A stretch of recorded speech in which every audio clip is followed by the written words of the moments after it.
Mesdemoiselles, Messieurs, bonsoir. Madame la députée, Mesdames, Messieurs les maires ou leurs représentants, chers collègues, Mesdames, Messieurs les représentants de la gendarmerie, Mesdames, Messieurs les représentants des pompiers, du monde économique, des différents services publics, du monde associatif, Mesdemoiselles, Messieurs les élus du CMJ, Mesdames, Messieurs, chers collègues, merci d'avoir bravé les congères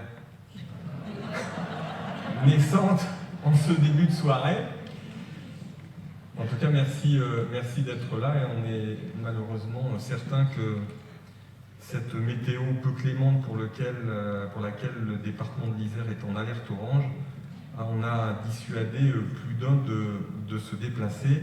Les plus grosses difficultés sont annoncées dans la nuit et demain matin. Madame la députée, chère Michèle Bonneton, Mesdames, Messieurs, nous avons vécu une terrifiante année 2015.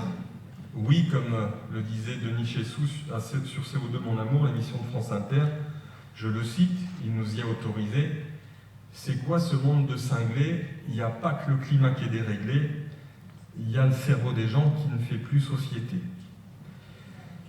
Deux événements sont imprimés à ma mémoire. Ce sont deux rassemblements qui, hélas, à deux reprises, les 10 janvier et 15 novembre, ont réuni dans l'émotion et la dignité un grand nombre d'entre nous pour rendre hommage à toutes les victimes des attentats, témoigner notre solidarité à tous leurs proches et affirmer notre attachement indéfectible aux valeurs de la République, garante d'un vivre ensemble dans la diversité de nos conditions, croyances et convictions. Se rassembler fraternellement dans de telles circonstances aura agi comme un baume sur nos cœurs meurtris, mais je retiens surtout qu'en ces circonstances difficiles, Saint-Marcellin a fait front et a confirmé qu'elle était une ville tolérante, solidaire, profondément humaniste. La page de 2015 tournée, abordons la suivante. Que 2016 soit pour vous une année, mais une année quoi? Après l'ambiance inquiète et lourde de l'année écoulée, difficile de trouver les mots justes et adaptés. Alors, le conseil municipal et moi-même souhaitons simplement et chaleureusement à chacune et à chacun d'entre vous une belle et heureuse année 2016. Pour vous, pour vos proches, vos familles, nous formulons des vœux de santé, d'épanouissement et de bonheur. Et pour nous, collectivement, nous formons aussi des vœux de paix et de fraternité. Avant d'évoquer en seconde partie les vœux et messages des Saint-Marcinois, qui sont cette année la nouveauté de la soirée, rappelons qu'à Saint-Marcellin, 2015 fut la première année complète de mise en œuvre des rythmes scolaires. Rythmes bien préparés, suffisamment tôt dans notre ville, rassemblés autour de ces enfants, de ces écoles, nous le leur devons bien. La rédaction et l'élaboration d'un projet éducatif de territoire se fit dans la concertation voulue et assumée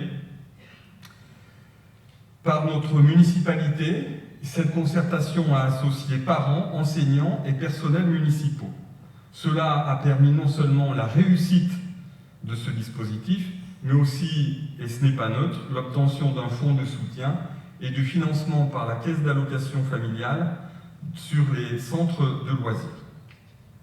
En 2015, nous avons acquis le tribunal, des bâtiments à proximité de la gare, tout comme sur l'îlot Gambetta, tous trois lieux stratégiques pour un montant de 432 500 €. Les travaux de l'avenue du Vercors, voisine, ont été achevés, 273 000 € investis, tout comme ceux impérieux, cela se sait moins, cela se voit moins, travaux impérieux de mise en sécurité de la rue du Moulin, suite au glissement de terrain de la colline de Joux. La rue du Moulin, pour nous tous, il faut se souvenir que c'est la rue qui mène à l'ancienne fromagerie Véréveilleux, au bas du faubourg, face à Saint-Véran et à Saint-Sauveur. Nous avons continué à dégager des moyens, les moyens, de continuer à assurer les services vitaux pour les habitants, tout en actionnant les mécanismes de solidarité pour protéger nos concitoyens les plus exposés aux conséquences de la précarité, en se portant aussi aux côtés des plus fragiles, en faisant face aux enjeux du vieillissement de la population et en accompagnant la jeunesse de notre ville. Malgré les difficultés que rencontrent toutes les collectivités, confrontées à la diminution drastique des dotations de l'État, moins 229 000 € pour la ville de Saint-Marcellin entre 2014 et 2015. Le budget 2015 n'aura surpris personne. Non-augmentation des taux communaux pour la 18e année consécutive, maîtrise des dépenses de fonctionnement, et comme en 2010, 2011, 2012 et 2014, pour poursuivre le désendettement, nous n'avons pas eu recours à l'emprunt. Par ailleurs, nous nous sommes fait, mesdames et messieurs, un point d'honneur à maintenir, malgré les contraintes budgétaires, le montant des subventions aux associations au niveau de 2014, soit un montant de 342 056 €. Elle favorise le lien social, le vivre ensemble et joue un rôle irremplaçable. C'est en trouvant des économies sur notre propre budget que nous avons réussi cela. Soulignons enfin qu'à Saint-Marcellin, le soutien municipal aux associations caritatives a été multiplié par 4 en 7 ans, 4 350 € en 2008, 17 892 € en 2015, à répartir entre le Secours catholique, le Secours populaire, la Croix-Rouge et les Restaurants du Cœur. Merci aux bénévoles de tout ce monde associatif. Soucieux de bâtir une ville protectrice et unie, active et ouverte, facile et juste, sobre et durable, maintenant un haut degré de service public pour servir l'intérêt général et pour toujours réunir, protéger et construire, nous saisissons aussi et conjuguons tous les moyens financiers dont peut disposer une municipalité pour préparer l'avenir. La démarche de revitalisation du centre-bourg que nous avons engagée avec l'État et la communauté de communes en est un signe fort. Nous arrêterons en avril les stratégies et principes qui redessineront la ville sur les 10 ou 15 années à venir et conforteront donc de fait son attractivité et ses fonctions de ville-centre du territoire sud du Résivaudon. La dissolution de la société d'économie mixte Le Grand Axe, dont la ville était le principal actionnaire, a généré, suite à un long et très délicat travail de redressement, une recette exceptionnelle de 271 000 €. À l'heure des coupes budgétaires, dans un contexte national inédit de baisse des dotations de l'État et de la rationalisation de la dépense publique, cette recette exceptionnelle, vous l'avez compris, vient légèrement compenser cette année la diminution de dotation de l'État. Cumulée, la baisse de la dotation globale de fonctionnement, c'est-à-dire la subvention d'État versée à notre collectivité, devrait avoisiner les 685 000 € sur la période 2013-2017. 685 000 € sur la période 2013-2017 pour notre seule commune de Saint-Marcellin. Notre territoire, son syndicat mixte que je préside et les intercommunalités sont devenus aussi territoires à énergie positive pour la croissance verte, TEPCV. Ceci à quelques mois avant la COP21 qui a eu lieu à Paris. À la clé, 500 000 € de subvention de l'État sur un montant de 625 000 € d'investissement, engageant notre territoire sur le chemin d'un développement plus sobre en énergie pour les particuliers, mais aussi pour les collectivités. Enfin, notre territoire élargi au Royan-Vercors, cette fois, a été retenu pour recevoir, dans la période à venir, des fonds européens leaders pour soutenir les circuits courts et venir en soutien à l'agriculture raisonnée et assurer de fait aussi le maintien des exploitations. C'est aussi, naturellement, un coup de pouce d'importance à la création d'emplois de proximité autour de nos services et produits locaux. Cela m'amène, vous parlant toujours en franchise, sans noircir ni embellir le trait, comme je l'ai de tout temps fait chaque année, à vous indiquer en transparence que le nombre de demandeurs d'emploi dans notre seule ville a encore augmenté au cours de l'année écoulée, passant de 632 demandeurs d'emploi au 1er janvier dernier, 1er janvier 2015, à 713 au 31 décembre dernier. Cela justifie pleinement les actions que nous avons engagées avec le soutien de l'État dans le cadre du contrat de politique de la ville pour lutter contre l'exclusion que crée le chômage des jeunes et des plus défavorisés. C'est un combat de chaque jour, tout doit être entrepris, aucune piste ne doit être négligée. Malade, la France l'est d'abord de son chômage de masse, un chômage qui n'est nullement une fatalité si l'on regarde ce qui se passe chez un certain nombre de nos voisins.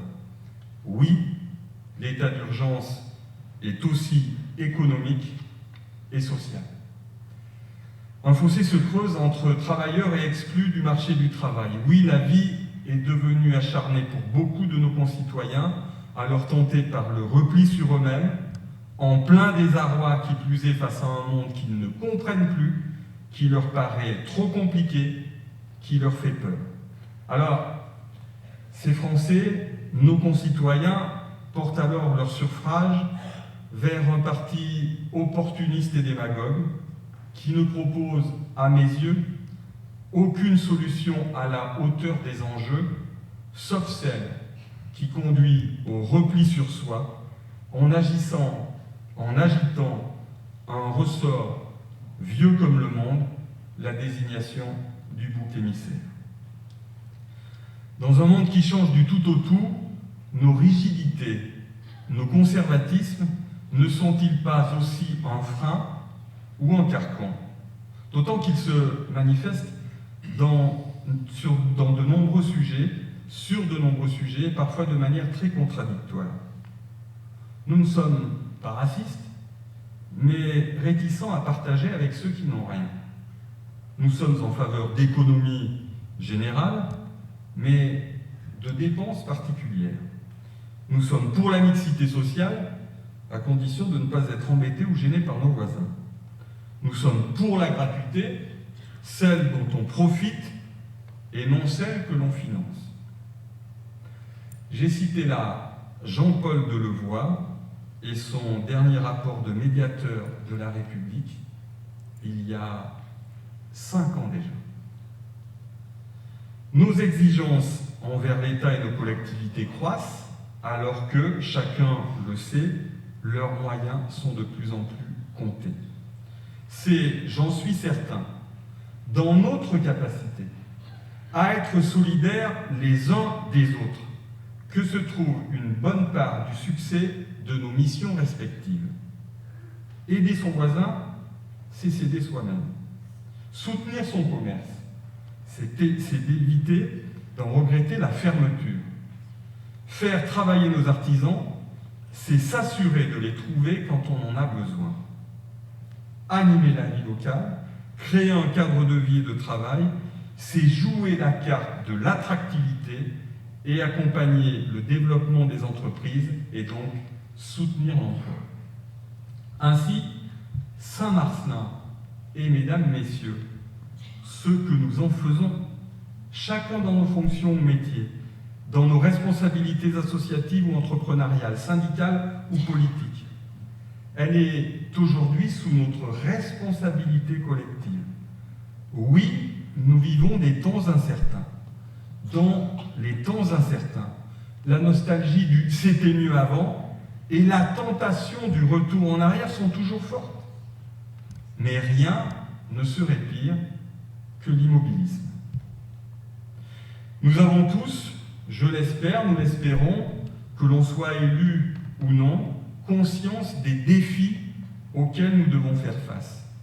Il nous faut les relever avec lucidité, nous interdisant toute frilosité, toute paresse intellectuelle, en ne cédant ni au découragement, ni à la résignation. Nous travaillons donc d'arrache-pied à revoir et hiérarchiser les objectifs de l'action publique, réexaminer nos missions, supprimer les redondances, renforcer l'efficacité de nos actions, simplifier. C'est à ce prix que nous dégagerons de nouvelles marges de manœuvre, ces nouvelles marges de manœuvre dont nous avons tant besoin. L'intercommunalité unique Pontarroyant-Vinay-Saint-Marcellin sera effective au 1er janvier 2017. Nous avons récemment voté ce principe, non par obligation, mais par conviction et adhésion. Cela est vital, crucial, essentiel pour optimiser la dépense publique en mutualisant services et actions, pour peser aux côtés de puissantes agglomérations au territoire, pour développer toujours le sud grésivaudan. D'ailleurs, depuis 40 années, nombre de coopérations ont été voulues et assumées sous diverses formes et dans bien des domaines, sans attendre la loi NOTRe, la nouvelle organisation du territoire de la République. La fusion n'est donc finalement qu'un pas supplémentaire.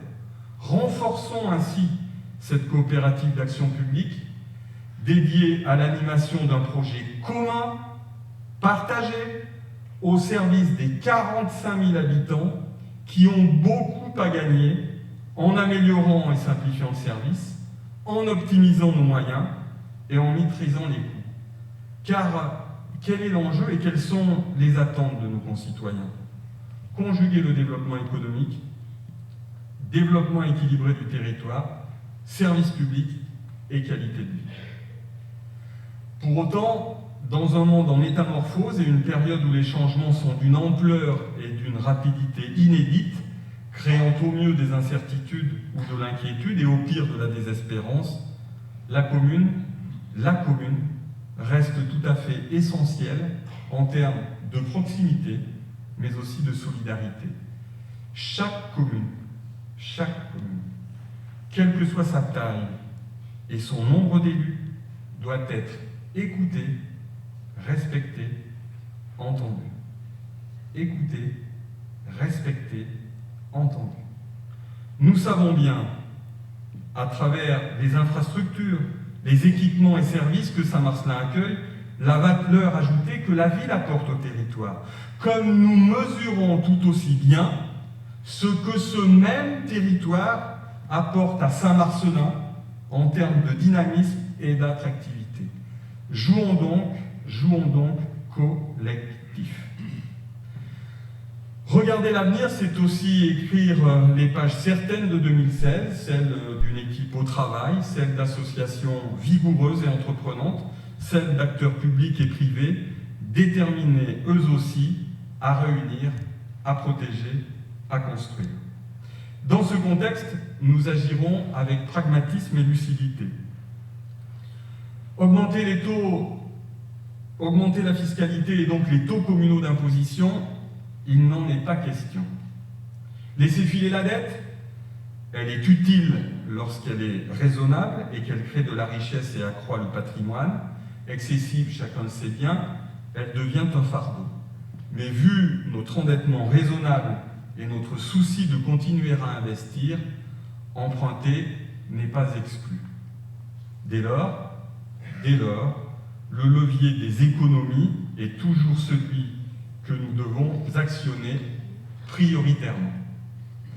Quels devraient être les grands axes de 2016? Première tranche de rénovation du gymnase de la Saulée, extension du restaurant scolaire à l'école du Stade, poursuite de la mise en accessibilité des bâtiments et de la voirie, accompagnement pour les abords et accès de la maison pluridisciplinaire de santé, reprise de l'avenue de Saint-Véran, nouvelle tranche de vidéoprotection et création du dernier bassin du Savouret pour la prévention des crues aux environs et sur le centre-ville. Malgré les difficultés qui sont là, vous le constatez, notre conseil municipal ne manque ni de projet ni d'ambition. D'autant moins que Saint-Marcellin ne manque pas de réels atouts. le haut niveau de service auquel on accède facilement, le nombre et la qualité des équipements et infrastructures, la taille humaine de la commune, l'état d'esprit ouvert et la douceur d'y vivre entre tous, à tous âges, chacun à son rythme, chacun à sa manière. Peu de villes aujourd'hui peuvent se prévaloir d'autant d'atouts et peu de villes peuvent aborder l'avenir avec optimisme et confiance. Voilà des raisons d'espérer, encore et toujours. En 2016, plus que jamais, tirons le meilleur de ces atouts, appuyons-nous sur la capacité de notre collectivité à trouver en elle les ressources de mobilisation et de générosité nécessaires pour améliorer la vie des habitants et habitantes de notre ville et de notre territoire. Mesdames, Messieurs, l'écoute des gens est on ne peut plus nécessaire aujourd'hui. L'élection, quelle qu'elle soit, ne donne pas aux élus le droit de décider pour tous et tout le temps. Cela, les citoyens, nous en sommes persuadés, n'en veulent plus. D'ailleurs, ils nous le rappellent avec de plus en plus de force dans les urnes à chaque élection. Nous avons, au contraire, le devoir d'associer les habitants, de vous associer, vous qui ne voulez pas subir une décision dont vous n'avez pas forcément compris l'importance et les enjeux, et à laquelle certains d'entre vous souhaitent participer à l'élaboration. Vous êtes, mesdames et messieurs, la force dont les élus ont besoin pour amener une solution, et reconnaissons que chacune des cartes de vœux reçues en mairie, elles ont été nombreuses, même encore aujourd'hui, y contribuent. Alors certes, le nombre de retours n'est pas astronomique, mais reconnaissons néanmoins que l'initiative a rencontré un réel succès d'estime. On note qu'une vingtaine de Saint-Martinois ont utilisé la carte réponse, simplement pour adresser leurs vœux au maire, à la municipalité et au conseil municipal.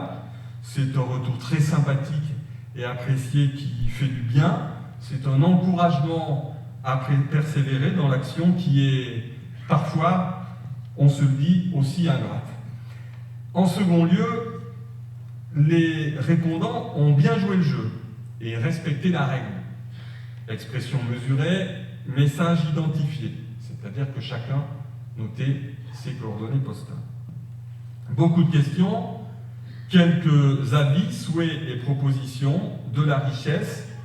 Vos vœux concernent majoritairement la vie quotidienne, propreté, ordures ménagères, plan de circulation, état des voiries, limitation de l'éclairage public, qualité des circulations piétonnes et cycles, absence de transport en commun, les interventions relatives aux grands projets, revitalisation centre-bourg, maison pluridisciplinaire de santé, démontrent elles aussi un réel besoin d'information. Sur ces grands dossiers, la communication, et je crois pouvoir le dire, est insuffisante et il convient d'y remédier. À travers cette initiative, une première à Saint-Marcelin, il se confirme très simplement que quand on écoute toujours les gens, on ne perd, mesdames et messieurs, jamais son temps. Nous comprenons mieux vos aspirations à votre forte demande d'écoute, à votre besoin de comprendre l'importance et les enjeux des décisions, et pour certains d'entre vous, votre souhait d'être davantage encore associés à l'élaboration des décisions publiques dans un cadre clair. Elle est un premier petit pas fondateur. Il faut poursuivre dans cette voie. Merci de vos contributions, toutes sont utiles. Examinons-les ensemble, si vous le voulez bien, non sans que je me sois désaltéré un petit peu. Merci de votre attention sur cette première partie.